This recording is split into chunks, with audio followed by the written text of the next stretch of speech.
ದಾಂಡೇಲಿ ನಗರಸಭೆ 2025-26ನೇ ಸಾಲಿನ ವಾರ್ಷಿಕ ಬಜೆಟ್ ಮಂಡನೆ. ದಾಂಡೇಲಿ ನಗರಸಭೆಯಲ್ಲಿ ನಗರಸಭೆ ಅಧ್ಯಕ್ಷರಾದ ಅಶ್ಫಾಕ್ ಶೇಖ್ ಅವರ ಅಧ್ಯಕ್ಷತೆಯಲ್ಲಿ ವಾರ್ಷಿಕ ಬಜೆಟ್ ಮಂಡನಾ ಸಭೆಯು ಇಂದು ಸೋಮವಾರ ಮಧ್ಯಾಹ್ನ 1:30 ಗಂಟೆ ಸುಮಾರಿಗೆ ಸಂಪನ್ನಗೊಂಡಿತು. ನಗರಸಭೆಯ ಸ್ಥಾಯಿ ಸಮಿತಿ ಅಧ್ಯಕ್ಷೆ ಸುಧಾ ರಾಮ್ಲಿಂಗ್ ಜಾಧವ್ ಅವರು 2025-26ನೇ ಸಾಲಿನ ವಾರ್ಷಿಕ ಬಜೆಟ್ ಮಂಡನೆ ಮಾಡಿದರು. ಒಟ್ಟು 54,42,57,258 ರೂಪಾಯಿ ಜಮಾವನ್ನು ಹೊಂದಿರುವ ಬಜೆಟ್ನಲ್ಲಿ 54,24,21,603 ರೂಪಾಯಿ ಖರ್ಚನ್ನು ತೋರಿಸಲಾಗಿದೆ. ಒಟ್ಟು ಅಂದಾಜು 18,35,655 ರೂಪಾಯಿಯನ್ನು ಉಳಿತಾಯವಾಗಲಿರುವುದನ್ನು ಬಜೆಟ್ನಲ್ಲಿ ತಿಳಿಸಲಾಗಿದೆ. ಬಜೆಟ್ನಲ್ಲಿ ನಗರದ ಅಭಿವೃದ್ಧಿಯನ್ನು ದೃಷ್ಟಿಯಲ್ಲಿಟ್ಟುಕೊಂಡು ವಿವಿಧ ರೀತಿಯಲ್ಲಿ ಅನುದಾನವನ್ನು ಮೀಸಲಿಡಲಾಗಿದೆ. ಪೌರ ಕಾರ್ಮಿಕರ ಗೃಹ ಭಾಗ್ಯ ಯೋಜನೆಯಡಿ G+2 ವಸತಿ ಗೃಹ ನಿರ್ಮಾಣಕ್ಕಾಗಿ 1,35,00,000 ರೂಪಾಯಿ, ನಗರ ವ್ಯಾಪ್ತಿಯ ಎಲ್ಲ ವಾರ್ಡ್ಗಳಲ್ಲಿ ನಾಮಫಲಕಗಳನ್ನು ಅಳವಡಿಸಲು 20 ಲಕ್ಷ ರೂಪಾಯಿ, ನಗರ ವ್ಯಾಪ್ತಿಯಲ್ಲಿ ಸಿಸಿ ಕ್ಯಾಮೆರಾಗಳನ್ನು ಅಳವಡಿಸಲು 15 ಲಕ್ಷ ರೂಪಾಯಿ, ಘನತ್ಯಾಜ್ಯ ವಸ್ತು ನಿರ್ವಹಣೆಗಾಗಿ ಹಾಗೂ ಸ್ವಚ್ಛತೆಗಾಗಿ ಹೊಸದಾಗಿ ವಾಹನಗಳನ್ನು ಖರೀದಿಸಲು 70 ಲಕ್ಷ ರೂಪಾಯಿ, ಹೊಸ ಕಟ್ಟಡ ಹಾಗೂ ವಾಣಿಜ್ಯ ಸಂಕೀರ್ಣಗಳ ನಿರ್ಮಾಣಕ್ಕಾಗಿ 2 ಕೋಟಿ ರೂಪಾಯಿ, ರಸ್ತೆಗಳ ನಿರ್ಮಾಣ ಹಾಗೂ ನವೀಕರಣಕ್ಕೆ 3 ಕೋಟಿ ರೂಪಾಯಿ, ರಸ್ತೆ ಬದಿ ಚರಂಡಿ ನಿರ್ಮಾಣ ನಿರ್ವಹಣೆ ಸ್ಲ್ಯಾಬ್ ಅಳವಡಿಕೆಗೆ 3 ಕೋಟಿ ರೂಪಾಯಿ, ಉದ್ಯಾನವನಗಳ ನಿರ್ಮಾಣ ಉನ್ನತೀಕರಣಕ್ಕೆ ನಿರ್ವಹಣೆ ಹಾಗೂ ದುರಸ್ತಿಗಾಗಿ 15 ಲಕ್ಷ ರೂಪಾಯಿ, ಹೊಸ ಬೀದಿ ದೀಪಗಳ ಅಳವಡಿಕೆಗೆ 40 ಲಕ್ಷ ರೂಪಾಯಿ, ನೀರು ಸರಬರಾಜು ಸಂಬಂಧಿಸಿದ ಕಾಮಗಾರಿಗಳಿಗೆ 1,15 ಲಕ್ಷ ರೂಪಾಯಿ, UGD ನಿರ್ವಹಣೆ ಮತ್ತು ದುರಸ್ತಿಗಾಗಿ 85 ಲಕ್ಷ ರೂಪಾಯಿಯನ್ನು ಕಾಯ್ದಿರಿಸಲಾಗಿದೆ. ಶಾಸಕರ ವಿಶೇಷ ಅನುದಾನದಡಿಯಲ್ಲಿ ದಾಂಡೇಲಿ ನಗರದ ಮುಖ್ಯ ರಸ್ತೆಗಳಿಗೆ ಬೀದಿ ದೀಪಗಳ ಅಳವಡಿಕೆ, ನಗರದ 24 ಟೆನಮೆಂಟ್ ಕಟ್ಟಡವನ್ನು ತೆರವುಗೊಳಿಸಿ ಹೊಸದಾಗಿ ವಾಣಿಜ್ಯ ಮಳಿಗೆ ಹಾಗೂ ವಸತಿ ಗೃಹಗಳನ್ನು ನಿರ್ಮಿಸುವುದು, ನಂದಗೋಕುಲ ಉದ್ಯಾನವನದ ಹತ್ತಿರ ಹೈಟೆಕ್ ವಾಣಿಜ್ಯ ಸಂಕೀರ್ಣ ಮಳಿಗೆಗಳನ್ನು ನಿರ್ಮಿಸುವುದು ಮತ್ತು ನಗರದ ಪಟೇಲ್ ವೃತ್ತದಿಂದ LIC ಕಚೇರಿವರೆಗೆ ಪಾರ್ಕಿಂಗ್ ಸೌಲಭ್ಯವನ್ನು ಕಲ್ಪಿಸುವುದನ್ನು ಬಜೆಟ್ನಲ್ಲಿ ವಿವರಿಸಲಾಗಿದೆ. ಬಜೆಟ್ ಮಂಡನೆಯಾದ ನಂತರ ಬಜೆಟ್ ಮೇಲೆ ಚರ್ಚೆ ನಡೆಯಿತು. ನಗರಸಭೆಯ ಸದಸ್ಯರಾದ ನರೇಂದ್ರ ಚವ್ಹಾಣ್ ಅವರು ಬಜೆಟ್ನಲ್ಲಿ ಸೂಚಿಸಿದ ಕೆಲಸ ಕಾರ್ಯಗಳು ಆಗಬೇಕು, ಆ ನಿಟ್ಟಿನಲ್ಲಿ ಅನುಷ್ಠಾನಕ್ಕೆ ಮೊದಲ ಆದ್ಯತೆಯನ್ನು ನೀಡಬೇಕೆಂದರು. ಈ ಹಿಂದಿನ ಬಜೆಟ್ನಲ್ಲಿ ಘೋಷಣೆಯಾಗಿರುವ ಕೆಲಸ ಕಾರ್ಯಗಳು ಕೇವಲ ಕಾಗದ ಪತ್ರದಲ್ಲಿ ಮಾತ್ರ ಇದ್ದು ಅನುಷ್ಠಾನಕ್ಕೆ ಬರದಿರುವುದರ ಬಗ್ಗೆ ಖೇದ ವ್ಯಕ್ತಪಡಿಸಿದರು. ಒಳ ಕ್ರೀಡಾಂಗಣದ ದುರಸ್ತಿ ಕಾರ್ಯದ ಕುರಿತಂತೆ ಸದಸ್ಯ ರೋಷನ್ಜಿತ್ ಅವರು ಸಭೆಯಲ್ಲಿ ಗಮನ ಸೆಳೆದರು. ಒಳ ಕ್ರೀಡಾಂಗಣದ ಬ್ಯಾಡ್ಮಿಂಟನ್ ಕೋರ್ಟ್ ದುರಸ್ತಿ ಕಾರ್ಯವನ್ನು ಪ್ರಾರಂಭಿಸಿ ಅರ್ಧದಲ್ಲಿ ನಿಲ್ಲಿಸಲಾಗಿರುವುದರಿಂದ ನಗರದ ವಿದ್ಯಾರ್ಥಿಗಳಿಗೆ ಇದರಿಂದ ತೀವ್ರ ತೊಂದರೆಯಾಗುತ್ತದೆ. ಮಕ್ಕಳ ಕ್ರೀಡಾ ಭವಿಷ್ಯದ ದೃಷ್ಟಿಯಿಂದ ಕೂಡಲೇ ಶಟಲ್ ಬ್ಯಾಡ್ಮಿಂಟನ್ ಕೋರ್ಟ್ ಅನ್ನು ದುರಸ್ತಿ ಮಾಡಲು ಅಗತ್ಯ ಕ್ರಮವನ್ನು ಕೈಗೊಳ್ಳಬೇಕೆಂದು ಆಗ್ರಹಿಸಿದರು. ಇದಕ್ಕೆ ಸದಸ್ಯ ಆಸಿಫ್ ಮುಜಾವರ್ ಅವರು ಧ್ವನಿಗೂಡಿಸಿದರು. ಈ ಬಗ್ಗೆ ಪರಿಶೀಲನೆಯನ್ನು ನಡೆಸಿ ಅಗತ್ಯ ಕ್ರಮವನ್ನು ಕೈಗೊಳ್ಳುವ ಭರವಸೆಯನ್ನು ಅಶ್ಫಾಕ್ ಶೇಖ್ ಅವರು ನೀಡಿದರು. ಸದಸ್ಯ ಮೌಲಾಲಿ ಮುಲ್ಲಾ ಅವರು ವಾರ್ಡ್ ನಂಬರ್ 7ರಲ್ಲಿ ಹಲವು ಕಡೆ ಆತಂಕಕಾರಿ ಮರಗಳಿದ್ದು ಅವುಗಳ ತೆರವಿಗೆ ಇನ್ನೂ ಕ್ರಮ ಕೈಗೊಳ್ಳದೇ ಇರುವುದರ ಬಗ್ಗೆ ಆಕ್ಷೇಪವನ್ನು ವ್ಯಕ್ತಪಡಿಸಿದರು. ಆತಂಕಕಾರಿ ಮರಗಳ ತೆರವಿಗೆ ಅಗತ್ಯ ಕ್ರಮವನ್ನು ಕೈಗೊಳ್ಳುವುದಾಗಿ ನಗರಸಭೆ ಅಧ್ಯಕ್ಷರಾದ ಅಶ್ಫಾಕ್ ಶೇಖ್ ಅವರು ತಿಳಿಸಿದರು. ನಗರದಲ್ಲಿ ಬಹುಮುಖ್ಯ ಸಮಸ್ಯೆಗಳ ಬಗ್ಗೆ ನಗರಸಭೆ ಗಮನ ಹರಿಸಬೇಕು. ಗಾಂಧಿನಗರದಲ್ಲಿ ಸೇತುವೆ ಕುಸಿಯುವ ಹಂತದಲ್ಲಿದ್ದು ದುರಸ್ತಿಗೆ ಕೂಡಲೇ ಕ್ರಮ ಕೈಗೊಳ್ಳಬೇಕೆಂದು ಸದಸ್ಯರಾದ ಬುಧವಂತಗೌಡ ಪಾಟೀಲ್ ಅವರು ಆಗ್ರಹಿಸಿದರು. ದಾಂಡೇಲಿಯಿಂದ ಹಳಿಯಾಳ ಅಳ್ನಾವರಕ್ಕೆ ನೀರು ಕೊಂಡೊಯ್ಯುವ ಪೈಪ್ಲೈನ್ ದಾಂಡೇಲಿಯಿಂದ ಹಳಿಯಾಳ ರಸ್ತೆ ಬದಿಯಲ್ಲಿ ಕೊಂಡೊಯ್ಯಬೇಕೇ ಹೊರತು ಕಾಗದ ಕಾರ್ಖಾನೆಯ ಒಳಗಡೆಯಿಂದ ಕೊಂಡೊಯ್ಯುವ ಹುನ್ನಾರ ನಡೆಯುತ್ತಿದ್ದು ಇದು ಹಲವು ಅನುಮಾನಕ್ಕೆ ಕಾರಣವಾಗುತ್ತಿದೆ. ಆದ್ದರಿಂದ ದಾಂಡೇಲಿ ಹಳಿಯಾಳ ರಸ್ತೆ ಬದಿಯಲ್ಲಿ ಈ ಪೈಪ್ಲೈನ್ ಹಾದು ಹೋಗಲು ಅಗತ್ಯ ಕ್ರಮವನ್ನು ಕೈಗೊಳ್ಳಬೇಕೆಂದು ಸದಸ್ಯರಾದ ನರೇಂದ್ರ ಚವ್ಹಾಣ್ ಮತ್ತು ದಶರಥ್ ಬಂಡಿವಡ್ಡರ್ ಅವರು ಆಗ್ರಹಿಸಿದರು.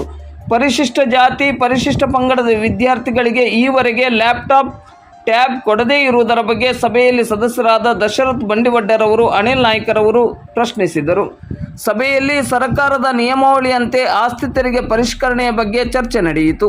ಸಭೆಯಲ್ಲಿ ನಗರದ ಸೌಂದರ್ಯೀಕರಣಕ್ಕೆ ಹಾಗೂ ನಗರದ ವಿವಿಧ ಮೂಲಸೌಕರ್ಯಗಳ ಅಭಿವೃದ್ಧಿಗೆ ಶಾಸಕರಾದ RV ದೇಶಪಾಂಡೆ ಅವರು ವಿವಿಧ ರೀತಿಯ ಅನುದಾನಗಳನ್ನು ಮಂಜೂರು ಮಾಡಿಸಿರುವುದನ್ನು ಸದಸ್ಯರಾದ ಮೋಹನ್ ಹಲ್ವಾಯಿ ಅವರು ವಿವರಿಸಿದರು. ಸಭೆಯಲ್ಲಿ ಪೌರಾಯುಕ್ತರಾದ ವಿವೇಕ್ ಬನ್ನೆ ಹಾಗೂ ನಗರಸಭಾ ಸದಸ್ಯರುಗಳು, ನಗರಸಭೆ ಅಧಿಕಾರಿಗಳು, ಸಿಬ್ಬಂದಿಗಳು ಉಪಸ್ಥಿತರಿದ್ದರು. ಮುನ್ಸಿಪಾಲಿಟಿ ಇದೆ, ಒಂದು ಇದಿದೆ ಫಾರೆಸ್ಟ್ ಡಿಪಾರ್ಟ್ಮೆಂಟ್ ಅವ್ರು ಪರ್ಮಿಷನ್ ತಗೊಂಡಿದ್ದಾರೆ. ಅವ್ರ ವೆಸ್ಟ್ ಕೋಸ್ಟ್ ಯಾರು ಪರ್ಮಿಷನ್ ಕೊಡೋರು ಅವರಿಗೆ ಪೈಪ್ಲೈನ್ ಹಾಕ್ಲಿಕ್ಕೆ? Who is west coast? ನಮ್ ನಗರಸಭೆ ಪರ್ಮಿಷನ್ ತಗೊಂಡಿದ್ದಾರೆ ಅವರು ಅಲ್ಲಿ ಹಾಕ್ಲಿಕ್ಕೆ. ನಮ್ ಜಾಗದಲ್ಲಿ ಹೋಗ್ತಿದ್ದಾರೆ ಯಾವ ಅಟ್ಲೀಸ್ಟ್ ಅಂಟಿಲ್ ಯಾವ ಮಟ್ಟ ಸರ್ವೆ ಆಗುದಿಲ್ಲ ನಮ್ ಲ್ಯಾಂಡ್ ಯಾವ್ದಿಲ್ಲ ಅಲ್ಲಿ ಮಟ್ಟ ಒಂದು ಅಲ್ಲಿ ಪೈಪ್ಲೈನ್ ಹೋಗ್ತಕ್ಕದಲ್ಲ. ಕ್ಲಿಯರ್ ಆಗಿ ಕಟ್ಟ ಹೇಳ್ತಾ ಇದ್ದೀನಿ.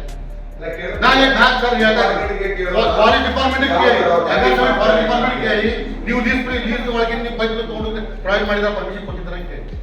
ಸೆಕೆಂಡ್ ನಗರಸಭೆ ನೀವು ಪರ್ಮಿಷನ್ ತಗೊಂಡಿದ್ದಾರೆ ಅವರ ಆ ಪೈಪ್ ಅಲ್ಲಿ ಎದಕ್ಕೆ ಹೋಯ್ತು ಅವರು? What reason? ಇವತ್ತಿನ ನಾಳೆ 100% ವೆಸ್ಟ್ ಟ್ರ್ಯಾಕಿಂಗ್ ಮಾಡ್ಕೋತಾರೆ. ಔಟ್ರ್ ಪಂಪೋಸ್ ಹೋಗ್ಬಿಟ್ಟಿದೆ ಈಗ. ಅವ್ರಿಗೂ ಗೊತ್ತಾಗಿದೆ ನೀರು ನಮ್ ನಾಳೆ ಸಿಗಲ್ಲ ಅಂತೇಳಿ. ಯಾಕಂದ್ರೆ ನಾವು ನೀರು ಹೋಗ್ತಾ ಇದೆಯಲ್ಲ ನೀರು ಅದರಲ್ಲಿ ವೆಸ್ಟ್ ಜನತೆ 100% ಬಂದ್ ಆಗುತ್ತೆ. ಅವ್ರಿಗೂ ಗೊತ್ತಾಗ್ಬಿಟ್ಟಿದೆ, ಖಾತ್ರಿ ಆಗ್ಬಿಟ್ಟಿದೆ. ಅಷ್ಟೊಂದು ಡ್ಯಾಮ್ ಕಟ್ಟಿದ್ದಾರೆ ಅಲ್ಲಿ. ಅವ್ರಿಗೆ ಅಲ್ಲಿಂದ ಒಂದು ಬೇಕು ಅವ್ರದ್ದು ಏನು ಕನೆಕ್ಷನ್ ಬೇಕಾಗಿದೆ. ಆ ಕನೆಕ್ಷನ್ ಒಳಗಿಂದ ಹೋಗ್ಲಿಕ್ಕೆ ಅವ್ರು ಪರ್ಮಿಷನ್ ಕೊಟ್ಟಿದ್ದಾರೆ. ಅವ್ರಿಗೆ ಒಂದು ಇರುವೆ ಹೋಗ್ಲಿಕ್ಕೆ ಪರ್ಮಿಷನ್ ಕೊಡುದಿಲ್ಲ. ಅಷ್ಟೊಂದು ಕಂಪೌಂಡ್ ಆಗ ಈಗ ದೊಡ್ಡ ಪೈಪ್ ಲೈನ್ ಹೋಗ್ತಾ ಇದ್ರೆ ಇದರ ಹಿಂದೆ ಏನು ದುರುದ್ದೇಶಿದೆ ಅದು ತಿಳ್ಕೋಬೇಕಾದ್ರೆ ಕೇಳಬೇಕು. ನೀವು ಫಾರೆಸ್ಟ್ ಡಿಪಾರ್ಟ್ಮೆಂಟ್ ಕೇಳಿ ಅವ್ರು ಪರ್ಮಿಷನ್ ಕೊಟ್ಟಿಲ್ಲ ಕೇಳಿ, ನಗರಸಭೆ ಪರ್ಮಿಷನ್ ತಗೊಂಡಾಗ ಕೇಳಿ. ನನ್ನ ಮಟ್ಟಿಗೆ ಇನ್ನು ಮಟ್ಟ ಯಾವ್ದು ಪರ್ಮಿಷನ್ ತಗೊಂಡಿಲ್ಲ. ಮತ್ತೆ ನನ್ನ ಆಬ್ಜೆಕ್ಷನ್ ಸ್ಟ್ರಾಂಗ್ ಆಬ್ಜೆಕ್ಷನ್ ಇದೆ ಅದಕ್ಕೆ. ಅಲ್ಲಿ ಪೈಪ್ ಅಲ್ಲಿ ಹೋಗತಕ್ಕದಲ್ಲ. ಹೋಗಿ ಎಲ್ಲ ಪೈಪ್ ಹೋಗಿದಾರ ನಮ್ದು ರೋಡ್ ಮ್ಯಾಗೆ ಹೋಗಿದಾವಲ್ಲ ಮತ್ತೊಂದು ಹೋಗಿಲಿ ಏನ್ ಫರಕ್ ಬರೋದಿಲ್ಲ. ಫಾರೆಸ್ಟ್ ಅವ್ರು ಮತ್ತೊಂದು ಪರ್ಮಿಷನ್ ಕೊಡಿ ಯಾರು ಕೊಡುದು ಬೇಡ ಪರ್ಮಿಷನ್ ಎಷ್ಟೊತ್ತಾಗಿ ಯಾಕೆ ಕೊಡ್ಬೇಕು ನಾವು? ಯುಜಿಡಿ ಮಾತು ಬೇರೆ ಇದೆ. ಯುಜಿಡಿ ಮಾಡ್ಲೇಬೇಕು ಅವ್ರು. ಇಲ್ಲಿಗೆ ನಾನು ಮತ್ತೆ ಸಮಸ್ಯೆ ಬೇರೆ ಆಗ್ತದೆ. ಮತ್ತೆ ಅದ್ರ ಮತ್ತೆ ಮಾತಾಡೋದಿಲ್ಲ ನಾನು. ನನ್ನ ಪೈಪ್ಲೈನ್ ಅಷ್ಟೇ ಸಮಸ್ಯೆ. ಯಾಕಂದ್ರೆ ನೀರಿನ ಶಿಕ್ಷೆ ಇದೆ. ಯಾಕಂದ್ರೆ ನೀವು ಒಂದು ತಿಳ್ಕೊಳ್ಳಿ ಸರ್, ಯಾವಾಗ ಈ ವೆಸ್ಟ್ ಕೋಸ್ಟ್ ಅಂತ ಕಂಪ್ನಿಗಳು ವಿಚಾರ ಮಾಡಿ ಸ್ಟಾರ್ಟ್ ಮಾಡಿದ್ದಾರೆ ನೀರು ನಮ್ ನಾಳೆ ಸಿಗುದಿಲ್ಲ ಅಂದ್ರೆ ನಾಳೆ ನಮ್ ದಾಂಡಿಲಿ ಕಠಿಣ ಆಗೋದು. 24 ಸಾಲ್ವ್ ಮಾಡ್ರಿ, 48 ಸಾಲ್ವ್ ಮಾಡ್ರಿ. ಯಾಕೆ ಪೈಪ್ 100% ನಮ್ ದಾಲ್ ಮಟ್ಟ ಅಪ್ಗ್ರೇಡ್ ಆಗೋದಿಲ್ಲ. ಅಪ್ಗ್ರೇಡ್ ಆಗೋ ಮಟ್ಟ ನಮ್ ನೀರು ನಾಳೆ ಸಮಸ್ಯೆ 100% ಆಗುತ್ತೆ. ನಮ್ ಪವರ್ ಅಪ್ಗ್ರೇಡ್ ಆಗ್ಬೇಕು. ಅಪ್ಗ್ರೇಡ್ ಆಗ್ಬಿಟ್ಟು ಏನಾಗುತ್ತಿಲ್ಲ. ಯಾಕಂದ್ರೆ ಲೈನ್ ಚಾಲೂ ಆಗಲಿ ಎಲ್ಲ ಪೈಪ್ ಲೈನ್ ಒಂದ್ಸಲ ಸ್ಟಾರ್ಟ್ ಆಗಲಿ ನದಿನಲ್ಲಿ ನೀರು ನೋಡ್ಲಿಕ್ಕೆ ಸಿಗಲ್ಲ ನಿಮ್ಗೆ. ಆ ಟೈಮ್ ಪೈಪ್ ಲೈನ್ ತಾವು ನೋಡಿದ್ವಿ, ನಾವು ನೋಡಿದ್ವಿ. 3 ಫೂಟಿನ 4 ಫೂಟಿನ 5 ಫೂಟಿನ ಪೈಪ್ ಲೈನ್ ಎಲ್ಲಿ ಅದು ಎಷ್ಟು ಕ್ಯೂಸೆಕ್ ನೀರು ಹೋಗ್ತೈತೆ ಅದು ಏನಾದ್ರು ಲೆಕ್ಕ ಇದೆ? ಏನಾದ್ರು ಗೊತ್ತು ಮಾಡಿದ್ದಾರೆ ಯಾರು? ಎಲ್ಲಿಂದ ನಮ್ಮ ಪಂಪೋಸ್ತಾಗಿಂದ ಅಲ್ಲಿ ಹೋಗಿ ಜಂಗ್ಲಿಗೆ ನಮ್ಮ ಪಂಪೋಸ್ ನೀರಾಗಿ ಸಿಗುತ್ತೆ ಸರ್. ನಾಳೆ ವರ್ಷಕ್ಕೂ ಇದೇ ಗತಿ. ಅದ್ರ ಸಲುವಾಗಿ ಈಗ ಪ್ಲಾನಿಂಗ್ ಫುಲ್ ವ್ಯವಸ್ಥೆ ಪ್ಲಾನಿಂಗ್ ಮಾಡಿ ಇದೊಂದು ಪೈಪ್ ಲೈನ್ ಅಲ್ಲಿ ಕಂಪೌಂಡಿಂಗ್ ತಂದಿದ್ದ ನಂದು ಅಬ್ಜೆಕ್ಷನ್ ಇದೆ. ಅದು ಯಾವುದು ಕಾರಣ ಅಲ್ಲಿ ಹೋಗಬಾರ್ದು. ರೋಡ್ ಇಟ್ಕೊಂಡು ಹೋಗಿ 10 ಪೈಪ್ ಹೋಗಿದೆ, ಇನ್ನೊಂದು 11 ಪೈಪ್ ರೈಟ್ ನಾನು ಪರ್ಮಿಷನ್ ಕೊಡ್ತೀನಿ. ನಂಗೆ ಅದು ಅಬ್ಜೆಕ್ಷನ್ ಇದೆ. ಮತ್ತೆ ಡಿಸ್ಟ್ರಿಬ್ಯೂಟ್ ಗೈಡ್ ಮಾಡ್ತಾರೆ. ನಾವು ಇದಕ್ಕೆ ಸೀರಿಯಸ್ ಆಗಿ ತಗೊಂಡೋಗಿ ಮಾಡ್ರಿ. ಅಧ್ಯಕ್ಷರು ಈಗ 24/7 ನಮ್ದು ಅವ್ರಿಗೆ ಮತ್ತೆ ಲೈನ್ ಹಾಕ್ಲಿಕ್ಕೆ ಕೊಡ್ತಾ ಇದ್ದೇವೆ. ನಾವು ನಮಗೆ ಯಾವ ಅವಶ್ಯಕತೆ ಇದೆ ಅದನ್ನು ಮಾಡಿಬಿಟ್ಟು ಬೇರೆ ಮಾಡ್ಲಿಕ್ಕೆ ನಾವು ಇದನ್ನ ಯಾರು ನೋಡೋದು? ಈಗ ಆ ಪ್ರಾಜೆಕ್ಟ್ ಆಲ್ರೆಡಿ ಇಂಪ್ಲಿಮೆಂಟ್ ಆಗಿ ಅಪ್ರೋಚ್ ಆಗಿ ಸರಿ ಸರ್, ಈಗ ಇಂಪ್ಲಿಮೆಂಟ್ ಆಗಿದ್ಮೇಲೆ ನಾವು ಅಪ್ಗ್ರೇಡ್ ಮಾಡಕ್ಕೆ ಬೇರೆ ವರ್ಕ್ ತಗೊಂಡಿರಲ್ಲ. ಅದಕ್ಕೆ ಮೋಟರ್ಸ್ ಎಲ್ಲ ಅಪ್ಗ್ರೇಡ್ ಆಗಿದೆ. ನಾವು ಯಾಕೆ ತಗೊಳ್ಳೋದು ಸರ್? ದುಡ್ಡಲ್ಲಿ ಇದೆಯಲ್ಲ, ನಾವು ಇದನ್ನ ಮೈನಸ್ ಮಾಡುವ. ನೀವು ಪೈಪ್ ಹಾಕಪ್ಪ, ನಮ್ಮ ಪೈಪ್ ನಡೀತೈತಿ, ಅಲ್ಲಿ ಇದು ದುಡ್ಡಲ್ಲಿ ಪಂಪಸ್ ಹಾಕಿ ಹೊರಟಾಗೈತೆ. ನಾವು ಅದೇ ಕೇಳ್ತಾ ಇದ್ದೇವೆ. ಮತ್ತೆ ಈಗ ಹೆಂಗ್ ಹಾಕಿದ್ರೆ ಬೇರೆ ರೋಡ್ ಹೆಂಗ್ ಹಾಕಿದ್ರೆ ನಮಗ್ ಸಂಬಂಧ ಇಲ್ಲ ಮೇಡಮ್. ನಮಗ್ ಬೇಕಂದ್ರೆ ನನ್ನ ಮನೆ ಮೇಲೆ ಸ್ಲಾಬ್ ಹಾಕಿದ್ರು, ನನ್ನ ಮನೆ ಮೇಲೆ ಸ್ಲಾಬ್ ಹಾಕಿ. ಬೇರೆ ಪ್ರಾಪರ್ಟಿ ಯಾಕೆ ಬೇರೆ ಪ್ರಾಪರ್ಟಿ ನೀವು ಚೆಕ್ ಮಾಡ್ಬೇಕು, ನಗರಸಭೆ ಚೆಕ್ ಮಾಡ್ಬೇಕು. ಅಲ್ಲ ಬಂದಾಗಿದೆ ಅಂತ ಪ್ರಶ್ನೆ ಅಲ್ಲ. ನಗರಸಭೆ ಏನ್ ಮಾಡ್ತಾರೆ ನಾವೇ ತಗೋಬೇಕು. ನಮ್ದು ಕೆಲಸ ನನ್ನ ಕೆಲಸ ಅಲ್ಲ, ಅದು ನಗರಸಭೆ ಕೆಲಸ. ನಗರಸಭೆ ಹೇಳ್ಬೇಕು, ನಾ ಯಾಕೆ ಕೆಲಸ ಮಾಡಕತ್ತ ಕೆಲಸ ಮಾಡ್ಲಿಕ್ಕೆ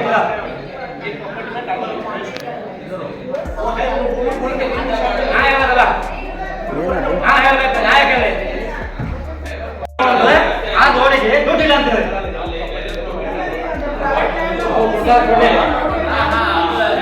ಹೇಳ್ರಿ ನಗರಸಭೆದು ಗಟ್ಟು ಮಾಡಿದ್ವಿ. ಅಲ್ಲಿ ಇದ್ದಿದ್ದವರಿಗೆ ರೋಡ್ ಅವಶ್ಯಕತೆ ಇದೆ ಅಂತ ನಾನೇ ರೋಡ್ ಅವಾಗ ಯಾವ ಕೇಸಲ್ಲಿ ಇಲ್ಲ ಆಗಿತ್ತು ಪ್ರಾಪರ್ಟಿ. ಸರ್ ನೀವು ಬಂದಿದ್ರಲ್ಲ ಸರ್, ನೀವು ಬಂದು ನೋಡಿಲ್ಲ ಸರ್ ಅದ ನಿಮ್ಮ ವಾರ್ಡ್ನಲ್ಲಿ ಈಗ ಅದು ಬರ್ಪರ್ಸಿ ಬಂದರೆ ಸ್ಟಾಪ್ ಇರ್ತದೆ. ಸ್ಟಾಪ್ ಇದೆಲ್ಲ ನಾವು ನಗರಸಭೆ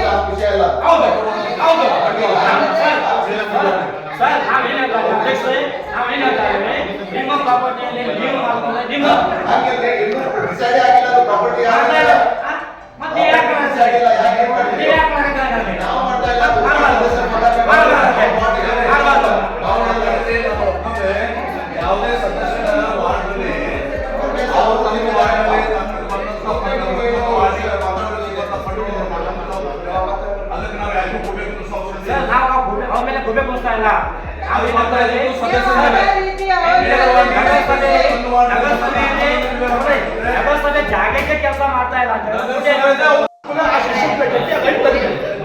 ಒಂದು ಗುತ್ತಿಗೆದಾರ ಲೈಟ್ ಕೊಟ್ಟಿದ ಕೂಡಲೇ 1 ವರ್ಷ ಮೇಂಟೆನೆನ್ಸ್ ಇರುತ್ತೆ. ಆ ಮೇಂಟೆನೆನ್ಸ್ ಅಲ್ಲಿ ಯಾವ ಲೈಟ್ ರಿಪೇರಿ ಆಗ್ತಾ ಇಲ್ಲ. ನಾವು 2 ದಿನ ಸ್ಟ್ರೈಕ್ ಕೊಡ್ತೀವಿ, ನೀವು ಬಂದ ಕೂಡ ನಾವು ಎದ್ದಿದ್ದೀವಿ, ಅಧ್ಯಕ್ಷರ ಮಾತಿಗೆ ಬೆಲೆ ಕೊಟ್ಟು ನಾವು ಎದ್ದಿದ್ದೀವಿ. ಆ ಲೈಟ್ ರಿಪೇರಿ ಮಾಡಿ ಎಷ್ಟೋ ಇದರಲ್ಲಿ ಸಿಸ್ಟಮ್ ಲೈಟ್ ಇರಲಿಲ್ಲ, ಟ್ಯೂಬ್ಲೈಟ್ ಇದಾವೆ, ಮರ್ಕ್ಯೂರಿ ಇದೆ, ಅದು ಬಂದಾಗಿಲ್ಲ, ತಗ್ಲಿದೆ. ಆ ಲೈಟ್ ಅಲ್ಲಿ ಹಾಕ್ಬೋದಲ್ಲ,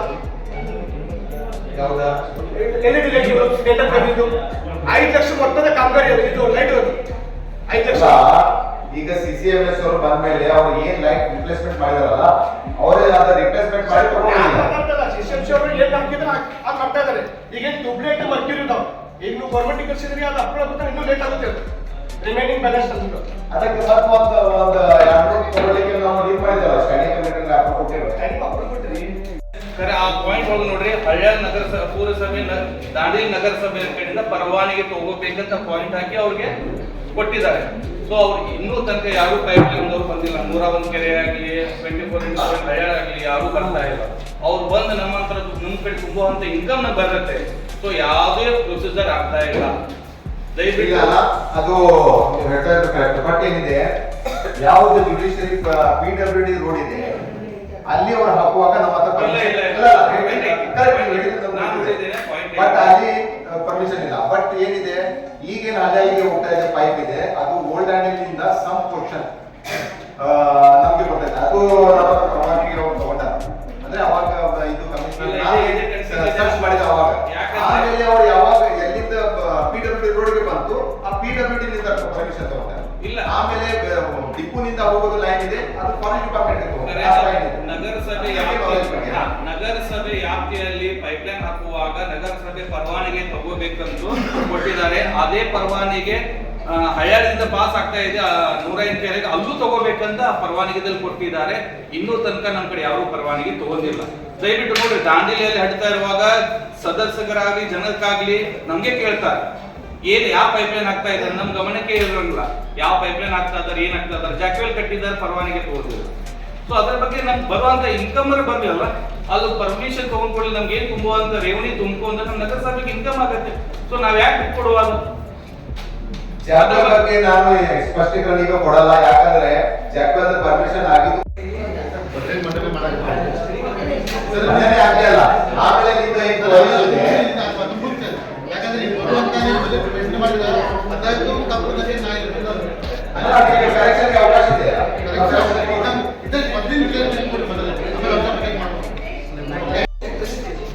ಅದು ಏನೋ KV ಹೆಚ್ಚಾಗಿದೆ, ಅದು KV ನಾವು ಡೌನ್ ಮಾಡ್ಕೊಂಡ್ಬಿಟ್ಟು, ಯಾಕಂದ್ರೆ ನಮ್ಮ ಈ ರೇಂಜಲ್ಲಿ AEE ರೇಂಜಲ್ಲಿ ಬರಲ್ಲ, HKV ಇರೋದ್ರಿಂದ ಅದು ಹುಬ್ಳಿ ಡಿವಿಷನ್ಗೂ ಬರುತ್ತೆ ಅಂತೇಳಿ ಸುನೀತಾ ಮೇಡಮ್ ಅವ್ರು ಹೇಳಿದ್ರು. ಅವ್ರೇನು ಹೇಳಿದ್ರು, ಮುಂದಿನ GBಯಲ್ಲಿ ಬರೋಕ್ಕಿಂತ ಮೊದಲು ಆ ಪ್ರಾಬ್ಲಮನ್ನು ರೆಕ್ಟಿಫೈ ಮಾಡಿ ನಾವು ಅದನ್ನು ಸಾಲ್ವ್ ಮಾಡ್ತೀವಿ ಅಂತ ಹೇಳ್ತೀವಿ. ಈಗ ಏನಾಗ್ತಾ ಇದೆ ಅಂದರೆ, ಪ್ರತಿ ತಿಂಗಳ ಆ್ಯಕ್ಚುಲಿ ನಿಮ್ಗೆ ಧನ್ಯವಾದ ಹೇಳ್ಬೇಕು ಸರ್ ನಾವು ಅಧ್ಯಕ್ಷರೇ. ನೀವು ಯಾಕಂದ್ರೆ ಪ್ರತಿ ಸಲ ನಾವು ನಿಮಗೆ ಆ ವಿಷಯನ ಕೋರಿ ಏನೋ ರಿಕ್ವೆಸ್ಟ್ ಕೇಳಿದರೆ ನೀವು ಇಮಿಡಿಯೇಟ್ಲಿ ಸಾಲ್ವ್ ಮಾಡ್ತಾ ಇದ್ದೀವಿ. ತುಂಬ ಧನ್ಯವಾದ. ಈ ಮೇಡಮಿಗೆ ನಾವು ಲಾಸ್ಟ್ ಮೀಟಿಂಗಲ್ಲಿ ಹೇಳಿದ್ವಿ, ಮೇಡಮ್ ನಮ್ಗೆ ಏನು ಹೇಳಿದ್ರು, ಆ ಪ್ರಾಬ್ಲಮನ್ನು ನಾವು ನೆಕ್ಸ್ಟ್ GB ಒಳಗಡೆ ರೆಕ್ಟಿಫೈ ಮಾಡಿ ನಾವು ಆ ಪ್ರಾಬ್ಲಮ್ ಸಾಲ್ವ್ ಮಾಡ್ತೀವಿ ಅಂತ ಹೇಳಿದ್ರು. ಒಂದು ಅದ್ರ ಬಗ್ಗೆ ಅವ್ರು ನಮಗೆ ಅದು ಆನ್ಸರ್ ಕೊಟ್ಟಿದ್ರು. ಇನ್ನೊಂದು, ಲಾಸ್ಟ್ ಟೈಮ್ ದಶರಥ್ ಅವ್ರು ಏನು ಮಾಡಿದ್ರು, ಪಾಪ ಅವ್ರ ಫಂಡಿಂದ 7 ಲಕ್ಷ ರೂಪಾಯಿ ಬ್ಯಾಡ್ಮಿಂಟನ್ ಕೋರ್ಟಿಗೆ ಹಾಕಿದಾಗ ಫಸ್ಟ್ ನಮ್ಮ ಆ 2 ಬ್ಯಾಡ್ಮಿಂಟನ್ ಕೋರ್ಟ್ ಇದೆ ಸರ್. ಇನ್ನೊಂದು ನಿಮ್ಗೆ ಎಲ್ಲರಿಗೂ ಹೇಳ್ಬೇಕು ಏನಂತ ಹೇಳಿದ್ರೆ, ನಮ್ಮ ದಾಂಡೇಲಿಯಿಂದ 2 ಮಕ್ಕಳು ಅಂಡರ್ 13 ಅಂಡ್ ಅಂಡರ್ 15 2 ಮಕ್ಕಳು ಕರ್ನಾಟಕ ರಿಪ್ರೆಸೆಂಟ್ ಮಾಡಿದೆ ಇಂಡಿಯಾಗೆ ಡೆಲ್ಲಿಗೆ ಹೋಗ್ಬಿಟ್ಟು ಸೆಮಿಫೈನಲ್ ಅಲ್ಲಿ ಸೋತಿದ್ದಾರೆ. ಕರ್ನಾಟಕದಲ್ಲಿ ದಾಂಡೇಲಿ ಒಂದು ಹೆಸರು ತಂದಿದ್ದಾರೆ ಅವರು ಬ್ಯಾಡ್ಮಿಂಟನ್ ನಲ್ಲಿ. ಅಂಡರ್ 13 ನಲ್ಲಿ ಒಂದು ಹುಡುಗಿ, ಅಂಡರ್ 15 ನಲ್ಲಿ ಒಂದು ಹುಡುಗ. ಇದೊಂದು ಬೆಂಗಳೂರಿಗೆ ಹೋಗಿಲ್ಲ, ನಾನು ವಿಚಾರ ಮಾಡಿ ಯಾವ ಮಟ್ಟಕ್ಕೆ ನಮ್ಮ ದಾಂಡೇಲಿ ಬ್ಯಾಡ್ಮಿಂಟನ್ ಹುಟ್ಟಿದೆ ಅಂತೇಳಿ. ಹೋಗಿದ ತಕ್ಷಣ ಈಗ ನಮ್ಮ ಎಕ್ಸಾಂಪಲ್, ನಮ್ಮ ಒಂದು ಇಂಜಿನಿಯರ್ ಒಂದು ಬ್ಯಾಡ್ಮಿಂಟನ್ ಕೋರ್ಟ್, ರನ್ನಿಂಗ್ ಕೋರ್ಟ್ ಇದೆ, 2 ಕೋರ್ಟ್ ಓಪನ್ ಮಾಡಿದಾಗ ಅದಕ್ಕೆ ಎಷ್ಟು ಖರ್ಚು ವೆಚ್ಚ ಬೇಕಂತ ಹೇಳಿ ಅದು ವಿಚಾರ ಮಾಡ್ಕೊಂಡ್ಬಿಟ್ಟು ಅದು ಓಪನ್ ಮಾಡಬೇಕು. 2 ಕೋರ್ಟ್ ಇದೆ, 7 ಲಕ್ಷ ಕೊಟ್ಟಿದ್ದಾರೆ. ಅಟ್ಲೀಸ್ಟ್ 1 ಕೋರ್ಟ್ ಓಪನ್ ಮಾಡಿಬಿಟ್ಟು 1 ಕೋರ್ಟ್ ಇಟ್ಕೊಂಡು ನಮ್ದು ಎಷ್ಟು ಅಮೌಂಟ್ ಇದೆ ಆ 1 ಕೋರ್ಟ್ ಕಂಪ್ಲೀಟ್ ಮಾಡಿಬಿಟ್ಟು ಮತ್ತೆ ನೆಕ್ಸ್ಟ್ ಫಂಡ್ ಬಂದಾಗ ಮಾಡ್ತಿದ್ವಿ. ಇವ್ರು ಏನ್ ಮಾಡಿದ್ದಾರೆ, ಏನು ನೋಡಿಲ್ಲ ಏನಿಲ್ಲ, ಟೆಂಡರ್ ಓಪನ್ ಮಾಡಿಬಿಟ್ಟು ಅದು ಅವರಿಗೆ ಕೋರ್ಟ್ ಎಲ್ಲ ಓಪನ್ ಮಾಡಿರ್ತಾರೆ. ಈಗ 1.5 ತಿಂಗಳಾಯ್ತು, ಮಕ್ಕಳು ಆಡ್ತಾ ಇಲ್ಲ. ಓಕೆ, ನಾನು ಕಾಂಟ್ರಾಕ್ಟರ್ ಕೇಳಿದಾಗ ಈ ಅಮೌಂಟಿಗೆ ಆಗೋದಿಲ್ಲ. ಅಂದ್ರೆ ನಿಮ್ಮದು ಏನ್ ಲೆಕ್ಕಕ್ಕೆ ನೀವು ಎಸ್ಟಿಮೇಷನ್ ಮಾಡಿದ್ರೆ ನಾನು ಕೇಳಬೇಡ್ರಿ, ನೀವು ಇಂಜಿನಿಯರಿಂಗ್ ಕೇಳ್ರಿ. ಇಂಜಿನಿಯರಿಂಗ್ ಕೇಳಿದಾಗ ಹೇಳ್ತಾರೆ ಅದು ಅಮೌಂಟ್ ಸಾಲುದಿಲ್ಲ. ಕುಂಟಲಿ ಸರ್ಕಾರ ಕೇಳಿದಾಗ ಅದು ಅಮೌಂಟ್ ಸಾಲುದಿಲ್ಲ. ಏನ್ ಮಾಡ್ಬೇಕಂದ್ರೆ ನೀವೇ ಎಕ್ಸ್ಟ್ರಾ ಫಂಡ್ ತಂದು ಹಾಕ್ರಿ ಅಂತ. ನಾನ್ ಕೇಳೋದೇನಂದ್ರೆ ಎಕ್ಸ್ಟ್ರಾ ಫಂಡ್ ತಂದು ಹಾಕೋದಿದ್ರೆ ಮೊದಲು ನೀವು ವಿಚಾರ ಮಾಡ್ಬೇಕಲ್ಲ, ಅಲ್ಲಿ ಎಷ್ಟು ದುಡ್ಡು ಬೇಕಂತೇಳಿ. ಈಗ ಭವಿಷ್ಯ ಹಾಳಲ್ಲ ಮಕ್ಕಳ ಭವಿಷ್ಯ ಹಾಳಲ್ಲ. ನಾವು ಫಾರೆಸ್ಟ್ ಡಿಪಾರ್ಟ್ಮೆಂಟ್ ಅವ್ರಿಗೆ ಕೋರ್ಟ್ ಕೇಳಿ ಅವ್ರು ಕೊಡ್ತಾ ಇಲ್ಲ. ಏನ್ ಮಾಡೋದು ಈಗ ಮತ್ತೆ ನ್ಯಾಷನಲ್ ಲೆವೆಲ್ ಬರ್ತಾ ಇದೆ ಡಿಸೆಂಬರ್ದಲ್ಲಿ. ಎಲ್ಲಿ ಮಕ್ಕಳಿಗೆ ಕಳಿಸ್ಬೇಕು, ನಾವು ಎಲ್ಲಿ ಕೋಚಿಂಗ್ ಕೊಡಿಸ್ಬೇಕು? ಅದಕ್ಕೆ ಏನಾದ್ರು ದಯವಿಟ್ಟು ನೀವು ಒಂದು ರಿಕ್ವೆಸ್ಟ್ ಮಾಡ್ತೇನೆ ಸರ್, ಅದು ಒಂದು ಕೋರ್ಟ್ ಕಂಪ್ಲೀಟ್ ಮಾಡ್ಬೇಕಂತ ಹೇಳಿ ನಾನು ನಿಮ್ಗೆ ರಿಕ್ವೆಸ್ಟ್ ಮಾಡ್ತೇನೆ. ಇನ್ನೊಂದು ಅಂತ ಹೇಳಿದ್ರೆ ಅಲ್ಲಿ ಆಲ್ರೆಡಿ ಅದು ಟೆಂಡರ್ ಮುಗಿದಿದೆ, ಸ್ಟೇಡಿಯಂ ಟೆಂಡರ್ ಮುಗಿದಿದೆ, ಹಲವಾರು ತಿಂಗಳಾಗಿದೆ. ಇನ್ನೂ ಅದಕ್ಕೆ ನೀವು ಏನು ಆಕ್ಷನ್ ತಗೊಂಡಿದ್ದಾರ? ಅಲ್ಲ, ಬಿಫೋರ್ ನಾನು 3 ತಿಂಗಳ ಬಿಫೋರ್ ಯಾವಾಗ ಅವ್ರ ಟೆಂಡರ್ ಕ್ಲೋಸ್ ಆಗ್ತೈತೆ ಅದಕ್ಕೆ 3 ತಿಂಗಳ ಬಿಫೋರ್ ಅವ್ರ ಇಂಟಿಮೇಷನ್ ಮಾಡಿದ್ದೇನೆ. ಟೆಂಡರ್ ಕ್ಲೋಸ್ ಆಗ್ತಾ ಇದೆ, ಅವ್ರದ್ದು ಏನೈತಿ ಹ್ಯಾಂಡ್ ಓವರ್ಸ್ ತಗೊಂಡು ನಾವು ಟೆಂಡರ್ ಹೋಗ್ಬೇಕು, ಆ ಪ್ರೊಸೆಸ್ ಮಾಡಿ ಅವ್ರ ಆ ಕಾಂಟ್ಯಾಕ್ಟರ್ಗೆ ನಾನು ಕಾಂಟ್ಯಾಕ್ಟ್ ಮಾಡಿ ಅವ್ರನ್ನ ಅಲ್ಲಿ ಕೆಲಸ ಮಾಡ್ತಾರಲ್ಲ. ಈಗ ಏನೇನು ಲಾಸ್ಟ್ ಟೈಮ್ ಇದರದಂತ ಹೇಳಿದ್ರೆ ನಾನು ನೆಕ್ಸ್ಟ್ ಮಾಡಲ್ಲಪ್ಪ, ನಿಮ್ ಎಲ್ಲಿ ಕಾಂಟ್ಯಾಕ್ಟ್ ಅಂತ. ಬಟ್ ಅವ್ರು ಬರ್ತಾ ಇಲ್ಲ. ನಾವು ಮೊನ್ನೆ ಅವ್ರಿಗೆ ರಿಮೈಂಡ್ ಮಾಡಿದೆ, ಅವ್ರು ಕರಿತೀವಿ ನಾವು ಮಾಡ್ಬೇಕಾ ಸಂಬಂಧಪಟ್ಟ ಅಧಿಕಾರಿ ಅದಕ್ಕೆ ಏನ್ ಆನ್ಸರ್ ಕೊಡ್ಲಿಲ್ಲ ಸರ್. ಕೊಡ್ತಾರ ಮೇಡಮ್, ಸುನೀತಾ ಮೇಡಮ್ ಹೇಳ್ರಿ, ಆಯ್ತು ಕೊಡ್ರಿ. ಆಕ್ಚುಲಿ ಅವ್ರ ಸ್ಕೋಪ್ ಅವ್ರು ಮಾಡ್ಬೇಕಾಗಿತ್ತು, ಬಟ್ ಅವ್ರಿಗೆ ಈ ಊರಿಂದ ಇಲ್ಲ. ಈಗ ನಮ್ಮ ಊರಿನ ಜನರ ಸಲುವಾಗಿ ನಾವು ಮಾಡ್ತಾ HT ರೇಟಿಂಗ್ಸ್ ಇಂದ ಕೆಳಗಡೆ LT ರೇಟಿಂಗ್ ಮಾಡ್ರಿ ಅಂತ ಹೇಳಿದ್ರು. ಸ್ಟಾರ್ಟಿಂಗ್ ಬಂದಾಗ್ಲೇನೆ ಅದು ಆಲ್ರೆಡಿ ನಾನು ಕಾಂಟ್ರಾಕ್ಟ್ ಡಿಮ್ಯಾಂಡ್ ನ ಕಡಿಮೆ ಮಾಡಿಸಿದ್ದೀನಿ. ಈಗ ಮೊದಲು 25 KVA ರೇಟಿಂಗ್ ಇತ್ತು, ಅದು ಈಗ ಅದು ಆಲ್ಮೋಸ್ಟ್ 50 KVA ಕಡಿಮೆ ಮಾಡಿಸಿದ್ದೀನಿ ಸರ್. ನೆಕ್ಸ್ಟ್ ಅವ್ರು ಏನ್ ಹೇಳಿದ್ರು, ಇಂಡಿವಿಜುವಲ್ ಮೀಟಿಂಗ್ ರೇಟಿಂಗ್ ಕಡಿಮೆ ಮಾಡ್ರಿ ಅಂತ ಹೇಳಿದ್ರು. ಬಟ್ ಅಲ್ಲಿ ಏನಾಗಿದೆ ಅಂದ್ರೆ ಕಂಟ್ರೋಲ್ ಕಾಸ್ಟ್ ಪ್ಯಾನಲ್ ಕೋಡ್ ಏನಿದೆ ಅದೆಲ್ಲ ಹಾಳಾಗಿದೆ ಸರ್. ಅದೆಲ್ಲ ಸರಿ ಮಾಡಬೇಕು. ಫಸ್ಟ್ ಸರಿ ಮಾಡಿಬಿಟ್ಟು ಇಂಡಿವಿಜುವಲ್ ಏನು ಸ್ವಿಮ್ಮಿಂಗ್ ಪೂಲು, ಇಂಡೋರ್ ಸ್ಟೇಡಿಯಂ ಏನಿದೆ ಒಳಗಡೆಗೆ, ಆಮೇಲೆ ಅದು ಲೈಬ್ರರಿ ಕೋರ್ಟು ಅದೆಲ್ಲ ಏನಿದೆ ಅದೆಲ್ಲ ವೈರಿಂಗ್ ಸರಿ ಮಾಡಿಬಿಟ್ಟು ಆಮೇಲೆ ಅದನ್ನ LT ಏನು ಇಂಡಿವಿಜುವಲ್ ಎಷ್ಟು ಕೆಪಾಸಿಟಿ ಅದು ಲೋಡ್ ತಗೊಳುತ್ತೆ ಅದನ್ನ ಕನ್ವರ್ಷನ್ ಮಾಡ್ಕೋಬೇಕಾಗುತ್ತೆ ಸರ್. ಬಿಫೋರ್ ದಟ್ ಅದು ಮಾಡೋಕ್ಕಿಂತ ಮುಂಚೆ ನಾವು ಅಲ್ಲಿ ಏನು ಸರ್ಕ್ಯೂಟ್ ಸರಿ ಮಾಡಲಿಲ್ಲ ಅಂತಂದ್ರೆ ಅದು ಮಾಡ್ಲಿಕ್ಕೆ ಆಗೋದಿಲ್ಲ ಸರ್. ಅದೊಂದು ನಿಮಿಷ. ಈಗ ಲಾಸ್ಟ್ ಟೈಮ್ ನೀವು ಏನ್ ಹೇಳಿದ್ರಿ ಅವರಿಗೆ? ಎಸ್ಟಿಮೇಟ್ ಮಾಡಿ ಅದ್ರದ್ದು ಏನ್ ಆಕ್ಷನ್ ತಗೊಂಡ್ರಿ ಅಂತ ಹೇಳಿ ಸ್ಟಡಿ ಮಾಡ್ಕೊಂಡ್ಬಿಟ್ಟು ಈ GB ಆಯ್ತು. ಮುಂದಿನ ಬಿಟ್ಟು ಹೆಂಗಿಲ್ಲ ಇನ್ನೊಂದು ಯಾವಾಗಲಿ ಅಟ್ಲೀಸ್ಟ್ ಒಂದು ಆಕ್ಷನ್ ಪ್ಲಾನ್ ಮಾಡ್ರಿ. ಏನಾದ್ರೂ ಒಂದು ನಿಮ್ಗೆ ನಾವು ಈಗ ಟೆಂಡರ್ ರಿವೈಸ್ ಮಾಡ್ತಾ ಇದ್ದೀವಿ. ಬಿಫೋರ್ ನಿಮ್ದ ಇಂಡೋರ್ ಸ್ಟೇಡಿಯಂ ನಲ್ಲಿ ಏನ್ ನಮ್ಗೆ ನೆಸೆಸಿಟಿ ಇದೆ ಎಸ್ಟಿಮೇಟ್ ಮಾಡಿ ಫಂಡ್ ಯಾವ್ದು ಮಾಡೋದು ಅಂತ ನಾವು ವಿಚಾರ ಮಾಡೋದು. ಸರ್ಕಾರ ಆಸ್ತಿ ಅದು, ಸರ್ಕಾರ ಆಸ್ತಿ ನಮ್ಮ ಆಸ್ತಿ ಅದು ಇಷ್ಟೆಲ್ಲ ಖರ್ಚು ಮಾಡಬೇಕು.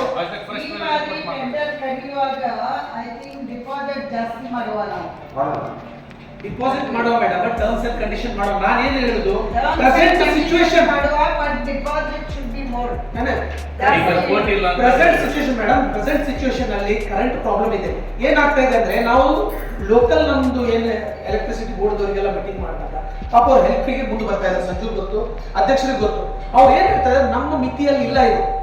ಇವ್ರಿಗೆ ನಾವು ಮೇಡಮ್ ಲಾಸ್ಟ್ GB ಅಲ್ಲಿ ನಾವು ರಿಕ್ವೆಸ್ಟ್ ಮಾಡಿದ್ದೀವಿ, ಅದಕ್ಕೆ ಏನು ಕ್ರಮ ಕೊಡಬೇಕು ಅದು ನಮ್ಮ ದಾಂಡೇಲಿ ಮಿತಿಯಲ್ಲಿ ಬರ್ಬೇಕು, ಅದನ್ನ ಆಕ್ಷನ್ ತಗೊಂಡ್ರೆ ಏನಾಗುತ್ತೆ, ನಮ್ಮ ದಾಂಡೇಲಿಯಲ್ಲಿ ಬರುತ್ತೆ ಹೆಚ್ಚು ಕಡಿಮೆ ನಾವು ಮಾತಾಡ್ಕೊಂಡು ನಾವು ಮಾಡ್ಬೋದು ಅಂತ.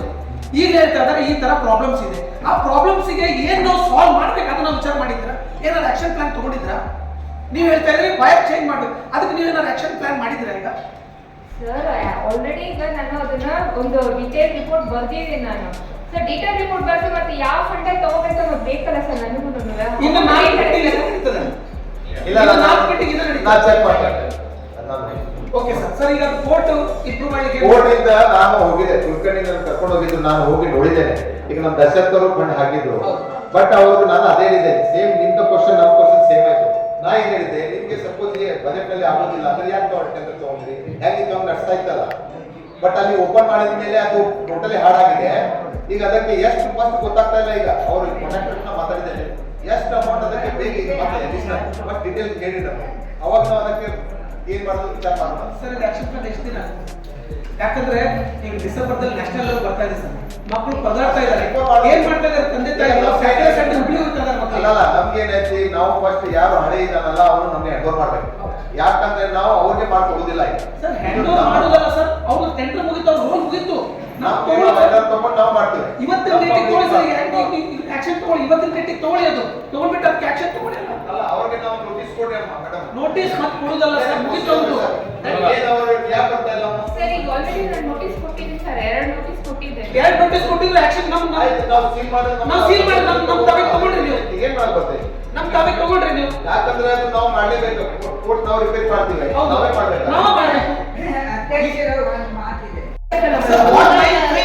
ಆ ತರ ಏನು ಗೈಡ್ಲೈನ್ಸ್ ಇದೆ ಗೌರ್ಮೆಂಟ್ ಏನಿಲ್ಲ ಅಲ್ಲ, ನಾವು ಡಿಸೈಡ್ ಮಾಡ್ಬೇಕು ಕೌನ್ಸಿಲ್ ಕೊಡಿ. Yes, that's what I'm telling. ಇದು ಒಂದು ಕೆಲಸ ಮಾಡಿ. ಅಧ್ಯಕ್ಷರು ನೀವು 7 ಲಕ್ಷಕ್ಕೆ ಹೆಂಗ್ ತಗೊಂಡ್ರಿ? 7 ಲಕ್ಷ ಹೆಂಗ್ ತಗೊಂಡ್ರಿ? ಅಲ್ಲ, ನೀವು ಮೀಟಿಂಗ್ ಒಂದ್ ನಿಮಿಷ ಅಧ್ಯಕ್ಷರು, ಚರ್ಚೆ ಮಾಡಿ ಅಧ್ಯಕ್ಷರು 1 ನಿಮಿಷ. ನೀವು ಇಂಜಿನಿಯರಿಂಗ್ ಕೊಟ್ಟಿದ್ರ? ಯಾವ ಇಂಜಿನಿಯರಿಂಗ್ ಕೊಟ್ಟಿದ್ರ? Electric civil? ಅದು ಸ್ಟೂಡೆಂಟ್ ಚೆಕ್ ಮಾಡಿದ್ದು ಸಿವಿಲ್.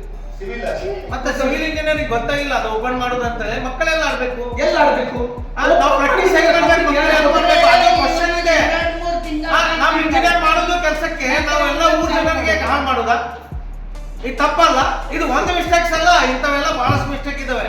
ಅದು ಎಣಿಸ್ಬೇಕಂತ ಇಲ್ಲ ಇಲ್ಲಿ ಮೀಟಿಂಗ್ ಅಲ್ಲಿ. ಅದೊಂದು ರೆಕ್ಟಿಫೈ ಏನ್ ಮಾಡ್ತೀರಾ ನೋಡಿ. ಅದಕ್ಕೆ ಕಮಿಷನರ್ ಸಾಹೇಬ್ರು ಅದಕ್ಕೆ ಏನ್ ಮಾಡ್ಬೇಕು ಹೇಳಿ? ಇಲ್ಲ ಫಸ್ಟ್ ಮಾಡಿ ಮಕ್ಕಳಿಗೆ ನೋಡಿ ಕರೆಕ್ಟ್ ಮಾಡ್ಕೊಡ್ರಿ. ಇದೆಲ್ಲ ನೀವು ಮಾಡುದು ಎಲ್ಲ ಉಲ್ಟಾ ಪುಲ್ಟಾ ಕೆಲಸಕ್ಕೆ ಮಕ್ಕಳಿಗೆ ತೊಂದರೆ ಕೊಡಕ್ ಹೋಗ್ಬೇಡಿ. ಈಗ ಇದು ಇಂಜಿನಿಯರಿಂಗ್ ತಿಳಿಬೇಕಲ್ಲ, 7 ಲಕ್ಷದಲ್ಲಿ ಆಗುದಿಲ್ಲ ಅಂತೇಳಿ ಯಾಕೆ ಓಪನ್ ಮಾಡಿಸಿದ್ರಿ? ಅದು ಹಂಗೆ ಆಟ ಆಡ್ತಾ ಇದ್ರಲ್ಲ ಹುಡುಗರು, ಈಗೆಲ್ಲ ಓಪನ್ ಮಾಡಿ ಎಲ್ಲ ಹದಗೆಡ್ಸಿದ್ರಲ್ಲ. ಏನಾಗಿದೆ ಏನಾಗಿದೆ? ಹೇಳ್ತಾ ಇದ್ದೇನೆ, ಯಾವುದೋ ಸ್ಪೆಸಿಫಿಕ್ ಅಲ್ಲ ಇವ್ರು ನಾವೇನ್ ಹೇಳ್ತೇವೆ, ಇಂಜಿನಿಯರಿಂಗ್ ಐಡಿಯಾ ಇರಬೇಕು. ನಿಮ್ಗೆ ಅದು ಗೊತ್ತಿಲ್ಲ ಅಂದ್ರೆ ಬೇರೆ ಅವ್ರಿಗೆ ಐಡಿಯಾ ಬರಲ್ಲ. ನಾ ಯಾಕೆ ನೋಡ್ರಿ, ನಮಗೆ ಐಡಿಯಾ ಇಲ್ಲ ಅಂದ್ರೆ ಓಪನ್ ಯಾಕೆ ಮಾಡಿಸಿದ್ರಿ? ಅದು ಹಂಗಿಲ್ಲ, ನಾವು ಐಡಿಯಾ ಮಾಡ್ತೀವಿ, ಬಟ್ ಅವ್ರಿಗೆ ಐಡಿಯಾ ಮಾಡಕ್ ಮೈಂಡ್ ಓಪನ್ ಆಗ್ತಾ ಇಲ್ಲ. ಯಾಕೆ ಆಗ್ತಾ ಮಾಡಿರೋದು? ಯಾವುದೋ ಒಂದು ಸ್ಪೆಸಿಫಿಕ್ ಅಧ್ಯಕ್ಷರು ನಾವೇನ್ ಕೇಳ್ತಾ ಇರೋದು, ಇಂಜಿನಿಯರಿಂಗ್ ನೀವು ಕೇಳ್ಬೇಕು ಸ್ಟ್ರಿಕ್ಟ್ ಆಗಿ. ಯಾಕೆ ಓಪನ್ ಮಾಡಿದ್ರಿ? ಏನಿಲ್ಲ, ಈಗ ನನ್ಗೆ ಯಾಕೆ ಓಪನ್ ಯಾಕೆ ಮಾಡಿಸಿದ್ರಿ? ಅದು ತಗೊಂಡಿದ್ದು ನಮ್ ಗಮನಕ್ಕೆ ಇಲ್ಲ. ಸಪೋಸ್ ನನ್ ಗಮನಕ್ಕೆ ಇದ್ರೆ ನಾನು ಮಾತ್ರ ಕೆಲಸ ಮಾಡಲ್ಲ. ಅಲ್ಲ ನಿಮ್ ಗಮನಕ್ಕೆ ಇಲ್ಲ, ನೀವೀಗ ಅಧ್ಯಕ್ಷರು ಎಷ್ಟು ಎಸ್ಟಿಮೇಟ್ ಆಗ್ತೈತಿ ಫಸ್ಟ್ ನೋಡಿ ಕೆಲಸ ಮಾಡಿ. ಅಧ್ಯಕ್ಷರು ನಿಮ್ ಗಮನಕ್ಕೆ ಇಲ್ಲ, ಕೇಳಿದವರಿಗೆ ಯಾಕೆ ಓಪನ್ ಮಾಡಿಸಿದ್ರು ಮತ್ತೆ ಅಂತೇಳಿ. ಈಗ ಏನ್ ಮಾಡುವ ಸರ್ ಅದಕ್ಕೆ? ಇದಕ್ಕೆ ಆಯ್ತು ಆಗಿದ್ದಾರೆ ಓಪನ್, ಅದಕ್ಕೆ ಏನ್ ಮಾಡೋರೀಗ ಸೊಲ್ಯೂಷನ್ ನೋಡೋಣ. ಈಗ ಆ ಕಾಂಟ್ರಾಕ್ಟರ್ ಆದೇಶ ಏನ್ ಮಾಡ್ಬೋದು? ಎಷ್ಟು ಅಮೌಂಟ್ ಮತ್ತೆ ಎಕ್ಸಸ್ ಇದೆ ಅದನ್ನ ಚೆಕ್ ಮಾಡ್ತಿದೆ. ಆಮೇಲೆ ಅದಕ್ಕೆ ಅವ್ರು ಫಸ್ಟ್ ಕ್ಲಿಯರ್ ಆಗಲಿ.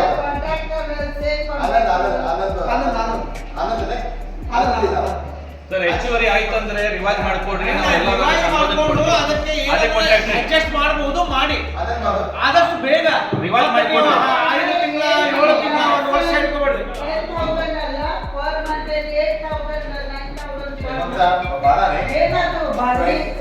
$2 lakh per year. 2 lakh rupees per year. ಏನಿಲ್ಲ ಮೇಡಮ್, ಆ ಬಾಡಿಗೆನ ಏನಿಲ್ಲ, ಅದು ಏನಿಲ್ಲ, ಅದು ಸುಮ್ಮನೆ ನಿರ್ವಹಣೆ ಮಾಡಕಂದ್ರೆ ನಮ್ ಕಡೆಯಿಂದ ನಮ್ ಸಿಬ್ಬಂದಿ ರೆಡಿ ಮಾಡ್ರಿ, ಬೇರೆದವ್ರಿಗೆ ಇದು ಮಾಡ್ರಿ, ಮುಗಿಸಾಕ್ರಿ ಅವ್ರದ್ದು. ಮುಗ್ಸಾಕ್ರಿ, ಬೇರೆಯವ್ರಿಗೆ ಮಾಡ್ರಿ. ನಮ್ಮ ಮುನ್ಸಿಪಾಲಿಟಿ ಅವ್ರಿಗೆ ಇವ್ರು ನೋಟಿಸ್ ಕೊಡ್ತಾರೆ ಗೊತ್ತಾಯ್ತಾ? ಅವ್ರು ದಾಂಡೇಲಿಗೆ ಬರ್ತಾರೆ, ಯಾರು ಟೆಂಡರ್ ಆಗಿದೆಯಲ್ಲ ಅವ್ರು ದಾಂಡೇಲಿಗೆ ಬರ್ತಾರೆ, ನಮ್ಮ ಆಫೀಸಿಗೆ ಬರಲ್ಲ. ದಾಂಡೇಲಿಗೆ ಬಂದು ಮಜಾ ಮಾಡಿ ಎಂಜಾಯ್ ಮಾಡಿ ಮತ್ತೆ ವಾಪಸ್ ಹೋಗ್ತಾರೆ ಬೆಂಗಳೂರಿಗೆ.